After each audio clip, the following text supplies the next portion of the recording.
இந்த மாதிரி பெயிண்ட் அடித்தா சீக்கிரம் வேலை முடியும்னு சொல்லிட்டு மிஷினால் பெயிண்ட் அடிக்கிறது பற்றி நேற்று வீடியோ போட்டிருந்தேன். அப்போ இந்த மிஷினை வச்சு பெயிண்ட் அடிக்கலாம் பாருங்கள், ரோபோவே வந்துடுச்சு பெயிண்ட் அடிக்கிறதுக்கு, ஆளே தேவை கிடையாது. அப்போ இதெல்லாம் பொருளாதாரம் வாழ்வாதாரம் போகாது. இப்போ ஏஐ வந்துடுச்சு, அது வந்ததால் டிஜிட்டலுக்கு வேலை கிடையாது.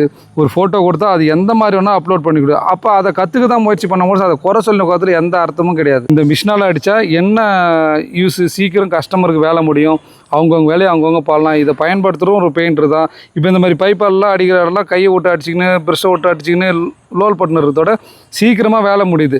டப்புன்னு இப்போ 5000 ஸ்கொயர் ஃபீட்டு ஒரு நாளைக்கு சாதாரணமாக அடிக்கலாம். எப்படி இது பாருங்கள் இந்த ஃபினிஷிங்கு, இது உரியுதான்றது நான் ஒரு 5 வருஷம் கழிச்சு தான் காட்ட முடியும். அதுமாதிரி இன்னொருத்தர் போட்டு உங்கள்கிட்ட பணம் இருக்குது, நீ வாங்கி பண்ணுற, பணம் இல்லாதவங்க என்ன பண்ணுறது, ஊன்னா அது ஊவோ ஆவோ அதை விட்டுருங்க.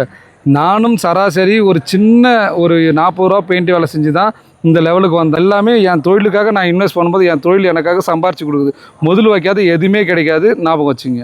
இந்த வீட்டுக்கு பெயிண்ட் அடித்து கொஞ்சம் நஞ்சம் எங்ககிட்ட அவங்க வந்து கேட்கல, நிறைய நம்மளை ஃபாலோ பண்ணி நம்மளை பிடிச்சி தான் கேட்டாங்க. அதனால் மன திருப்தியோடு செஞ்சு கொடுத்துட்டோம். அவங்களும் சந்தோஷம், நாங்களும் சந்தோஷம். நன்றி.